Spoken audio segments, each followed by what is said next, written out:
Bonjour à tous et merci de regarder RTI 1. Vous suivez la matinale et c'est le premier flash d'information de ce vendredi 28 avril. Un accord avec le chocolatier américain Hershey's Company a été signé jeudi à Abidjan avec la première dame, Mme Dominique Ouattara. Un accord qui permettra à la présidente du comité national de surveillance des actions de lutte contre le travail des enfants de finaliser la réalisation des infrastructures scolaires dans 10 villages situés dans les zones de production de cacao. Dans chaque village, il sera réalisé une école de 6 classes, une cantine, un forage et plusieurs autres équipements scolaires. Le taux d'une valeur d'1,5 million de dollars, soit près de 900 millions de francs CFA. Les détails avec ce reportage de Bahama Traoré. Avec un grand sourire, la première dame Dominique Ouattara retrouve les partenaires du Comité national de surveillance des actions de lutte contre le travail des enfants, CNS, qu'elle préside. Un sourire qui vaut 1,5 million de dollars, soit plus de 891 millions de francs CFA, montant total que le chocolatier américain Hershey's Company compte investir en Côte d'Ivoire dans les zones de production cacaoyère en milieu rural. Tout le sens de la signature de cet accord entre le CNS, le donateur et la fondation ICI, International Cocoa Initiative. 60 salles de classe primaire, soit 10 écoles primaires de 6 classes. 10 bureaux de directeurs, soit un bureau de directeur pour chaque école.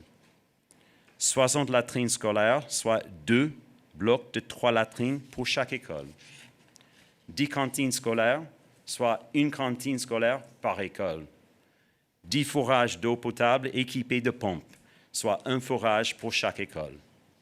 1500 tables banques, soit 150 tables banques par école et 25 tables banques par classe. De multiples acteurs publics comme privés implémentent des projets sectoriels dans le cadre de la lutte contre le travail des enfants dans la zone de production du cacao. Mais ces projets, malheureusement, n'ont parfois aucun lien fonctionnel les uns avec les autres. Il est donc utile que ce type d'accord soit soutenu pour éviter le cloisonnement des actions afin d'agir de manière complémentaire. Outre la sensibilisation et la répression, l'éducation est cet autre levier sur lequel le CNS s'appuie pour combattre le travail des enfants. Nos employés à Hershey sont très fiers de savoir que chaque barre de chocolat que nous vendons contribue à soutenir les élèves de l'école. Pour perpétuer l'héritage de notre fondateur, nous sommes ravis de pouvoir soutenir la vision de la première dame qui est d'assurer un avenir radieux aux enfants de Côte d'Ivoire en finançant la construction de 10 écoles primaires dans des communautés qui en sont actuellement dépourvues. Madame la Première Dame, la lutte que vous menez à travers le CNS contre l'exploitation et le travail des enfants dans les zones cacaoyères est complémentaire de votre engagement avec la Fondation Kids of Africa en faveur de la scolarisation en Côte d'Ivoire. L'ensemble des réalisations prévues dans le cadre du présent accord vont contribuer à accroître le taux de scolarisation dans les zones ciblées. Toutes les commodités intégrées à la construction des infrastructures auront pour effet immédiat d'améliorer les conditions d'apprentissage et le maintien d'un plus grand nombre d'enfants à l'école. Pour sa part, Dominique Ouattara se réjouit de cet appui de l'industriel américain Hershey's Company. Je voudrais féliciter toutes les parties prenantes, publiques et privées, pour leurs initiatives en matière de construction d'écoles de proximité, de cantines, de logements pour les enseignants, d'appui à la délivrance de certificats de naissance et bien d'autres actions qui contribuent à l'amélioration du bien-être des familles des producteurs. Toutes ces actions ont eu un impact positif sur le taux de scolarisation des enfants dans la zone cacaoyère qui a augmenté, comme vous le savez, passant de 71% en 2013 à plus de 85% en 2018, selon l'enquête de l'Université de Chicago sur le travail des enfants dans la production de cacao en Côte d'Ivoire. Je saisis cette occasion pour remercier nos partenaires ici présents et pour toutes les actions menées pour remédier au phénomène du travail des enfants. Je me réjouis également des résultats notables obtenus. Cependant, des défis persistent et il est important de continuer à agir ensemble et de manière cohérente sur les causes profondes du travail des enfants.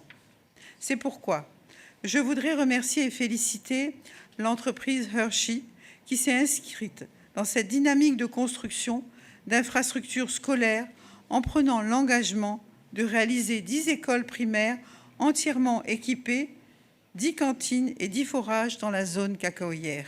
Toutes ces choses vont contribuer à réduire le déficit d'infrastructures scolaires dans cette zone et à accroître le taux de scolarisation de nos enfants.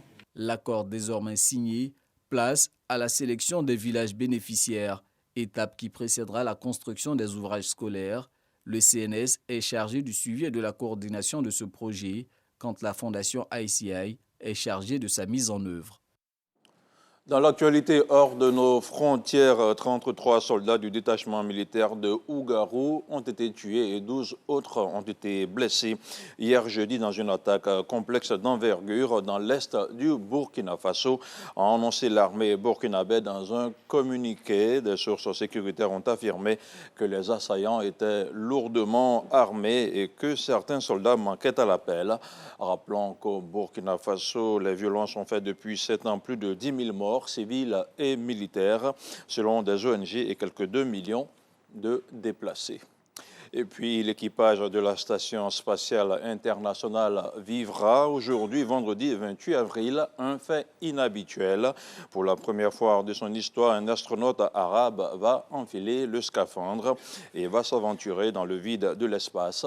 L'émirien Sultan Al-Nahidi s'apprête donc à rentrer dans l'histoire. Il sera accompagné par l'Américain Stephen Gerard Bowen. L'astronaute arabe devra intervenir sur les installations radio de la station qui lui permettront de communiquer avec le sol et préparer la future installation de nouveaux panneaux solaires. Sultan Al-Nahidi va passer 6h30 dans le vide avec un scaphandre de plusieurs centaines de kilogrammes, un effort physique considérable. Et c'est la fin de ce flash d'information. Merci de rester sur RTI1, surtout en compagnie de Naomi.